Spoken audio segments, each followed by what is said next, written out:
Hello नमस्कार दोस्तों। Junior lady doctor के मर्डर केस में कुछ ऐसी बातें सामने आई हैं जिसे सुनकर आपके रोंगटे खड़े हो जाएंगे।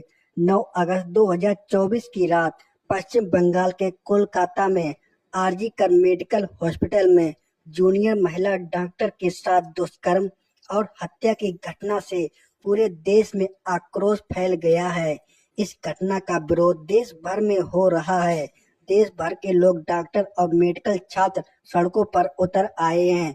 हालांकि पुलिस ने संजय रॉय के नाम शख्स को गिरफ्तार किया, पर इसके पीछे और भी कई लोग हैं। अब इस मामले की जांच सीबीआई कर रही है। सीबीआई के आने के बाद इस केस में कई चौंकाने वाले खुलासे हुए हैं। पोस्टमार्टम रिपोर्ट के आने के बाद यह तो निश्चित ही हो गया है कि इस घटना के पीछे सिर्फ एक आदमी का नहीं, बल्कि और भी कई लोग शामिल हैं। दोस्तों, इस वीडियो में आगे बढ़ने से पहले कृपया हमारे चैनल को सब्सक्राइब जरूर कर दें और बेल आइकन ऑन करके प्रेस कर दें ताकि मेरी वीडियो की नोटिफिकेशन सबसे पहले आप तक पहुंचे। सीबीआई की जांच में संजय रॉय ने कुछ ऐसे राज खोले हैं जो न सिर्फ दिल दहला देने वाले हैं, बल्कि इस केस के हर राज से पर्दा उठाने में सक्षम है। संजय रॉय ने बयान दिए हैं कि कैसे उसने डॉक्टर बेटी के साथ दुष्कर्म जबरदस्ती की। संजय ने बताया है कि उसने पहले डॉक्टर बेटी को मारा और बेहोश किया, फिर उसके साथ जघन्य अपराध किया। कुछ समय बाद वह फिर से होश में आई और फिर से संघर्ष करने लगी और संजय को रोकने लगी, लेकिन संजय ने आसपास मौजूद चीजों से उसे जोरदार तरीके से मारकर पहले बेहोश किया और फिर उसे बेरहमी से मार डाला और डॉक्टर बेटी की जान लेने के बाद वहां से चला गया। निकलते वक्त उसका एक ब्लूटूथ डिवाइस नीचे गिर गया, जिसके आधार पर वह पकड़ा गया। इस केस में भले ही पुलिस ने संजय रॉय को गिरफ्तार किया, लेकिन इस केस के केंद्र में पूर्व प्रिंसिपल संदीप घोष भी नजर आ रहे हैं। मित्रों, ये पहला मौका ही नहीं, बल्कि संदीप घोष विवादों से घिरे हुए हैं। संदीप घोष का पूरा करियर ही भ्रष्टाचार और पद के दुरुपयोग के आरोपों से घिरा हुआ है। संदीप घोष ने घटना के 3 दिन बाद अपने पद से इस्तीफा दे दिया था, लेकिन उन्होंने इस पूरे मामले को लीपापोती की हत्या के मामले को आत्महत्या के रूप में देने की कोशिश की। अब सीबीआई लगातार उनसे पूछताछ कर रही है। सीबीआई ने संदीप घोष से कुछ महत्वपूर्ण प्रश्न किए, जो कि इस प्रकार है। मित्रों, इस घटना के बारे में आपको कब और कैसे पता चला? इस घटना की जानकारी मिलने के बाद आपने क्या क्या किया? आप इतने सालों में मेडिकल प्रोफेशन में हैं, जब आपने लेडी डॉक्टर की बॉडी देखने के बाद आपको क्या लगा? जरा ये भी बताइए कि पुलिस को किसने और कब कॉल की थी और पुलिस को क्या बताया गया था?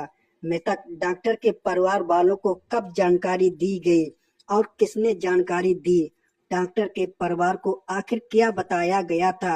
आपको किसने बताया था कि यह सुसाइड का केस है? डॉक्टर के परिवार को गलत जानकारियां किसके कहने पर दी गई थी और किसके कहने पर परिवार से कहा गया था कि आपकी बच्ची ने सुसाइड कर लिया है?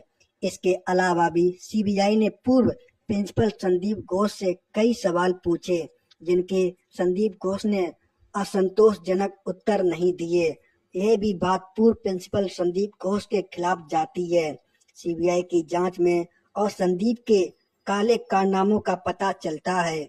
इसके साथ ही अस्पताल कैंपस में ड्रग रॉकेट एक्टिव होने की भी बात पता चलती है। आपको यह जानकर हैरानी होगी कि खुद ही नैतिकता के आधार पर इस्तीफा देने वाले संदीप घोष के कनेक्शन इतनी पावरफुल हैं कि उनके ऊपर भ्रष्टाचार से लेकर कल्चर तक के तमाम आरोप लगाते रहे हैं, लेकिन ना तो कोई उनका इस्तीफा ले पाया और ना ही उनका इस्तीफा ट्रांसफर कर पाया। आजीकर मेडिकल कॉलेज के पूर्व डिप्टी सुपरिंटेंडेंट अख्तर अली ने डॉक्टर संदीप घोष की पूरी कुंडली खोलकर रख दी और संदीप घोष के चाल चरित्र पर कई बड़े खुलासे भी किए हैं। अख्तर अली ने कहा है कि संदीप घोष एक माफिया की तरह है और वह बहुत ही भ्रष्ट व्यक्ति है। वो छात्रों को फेल कर देते थे और पैसे लेकर उनको पास करवाते थे। वह हर काम में पैसा वसूलते थे और छात्रावास में छात्रों को शराब की सप्लाई करवाते थे। वह मानव अंगों का भी तस्करी करते थे। बंगाल देश के साथ अवैध व्यापार भी करते थे और प्राइवेट अस्पतालों को अज्ञात सब बेचा करते थे और उनसे पैसे वसूलते थे।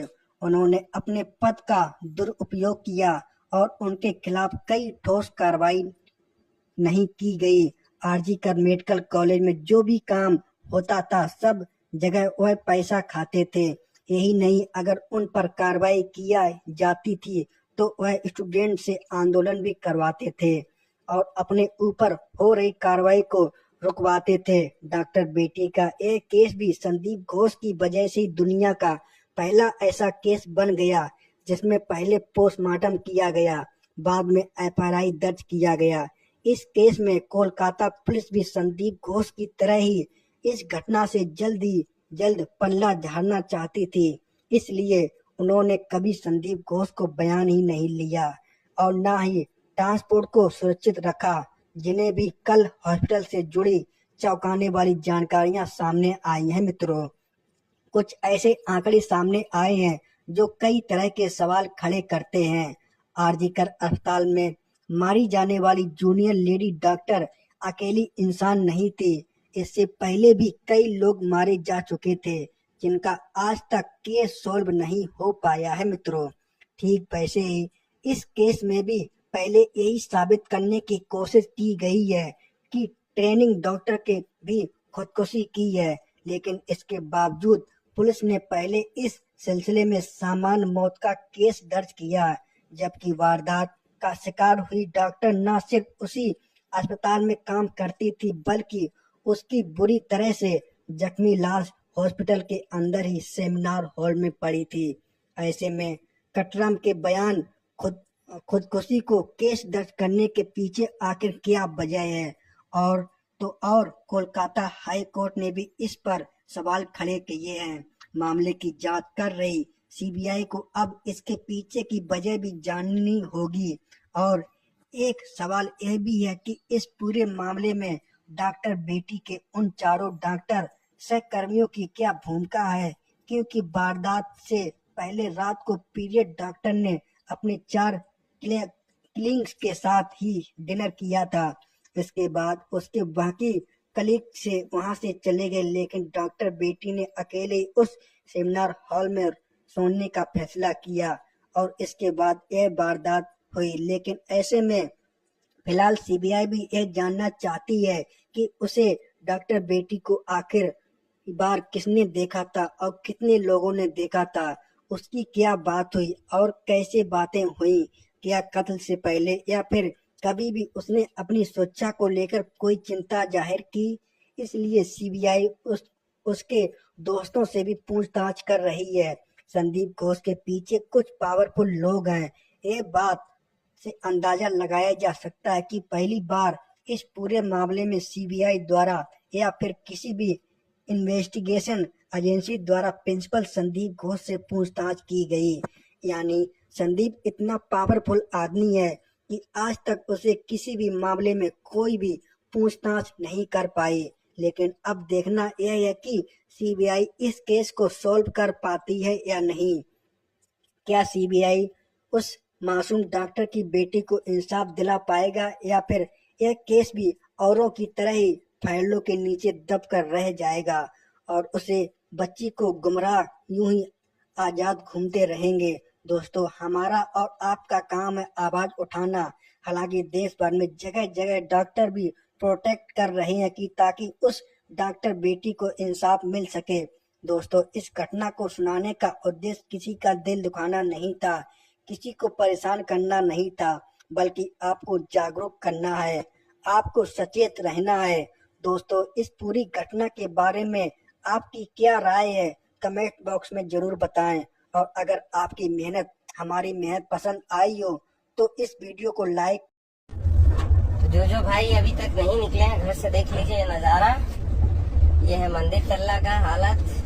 पूरी तरीके से बैरियर को देख के पूरा सील कर दिया गया है और आगे भी आप लोग को दिखाता हूँ। रुकिए, देखिए ये हो गया, ताकि कोई भी नवन्नों तक पहुंच नहीं पाए। इसका पूरी तरीके से व्यवस्था कर रखा है सरकार ने। ऐसा ही हाल है पूरा एकदम सातरागाछी के पास भी, हेस्टिंग के पास भी, फोर्ट विलियम से जो रास्ता जाता है सीधा ब्रिज के साइड, उधर भी ये देख लीजिए। ये है बिल्कुल हावड़ा ब्रिज का पूरा बुरा हाल है। सारा सील कर दिया है पूरा। जो भी है थोड़ा सतर्क होकर रहे। सातरागाछी का सॉरी पूरी तरीके से सील कर चुका है। जितने भी भाई लोग हैं थोड़ा सतर्क होकर रहिएगा घर में। हावड़ा ब्रिज का देख लीजिए नजारा, पूरा पुलिस ही पुलिस भरा हुआ है एकदम, डंडा लेके, बांस लेके। थोड़ा सा जस्ट गाड़ी जाने लायक छोड़ा है और पूरी तरीके से लॉक कर दिया है। कोई भी इधर से जा आ नहीं पाएगा। अभी तो हम लोग गाड़ी भी चल जा रहा है। कुछ देर में एक पंछी भी इधर नहीं क्रॉस कर पाएगा, इतने तक पूरी तरीके से सील कर देगा। तो समझ लीजिए आज बहुत बुरा हाल होने वाला है सड़कों का।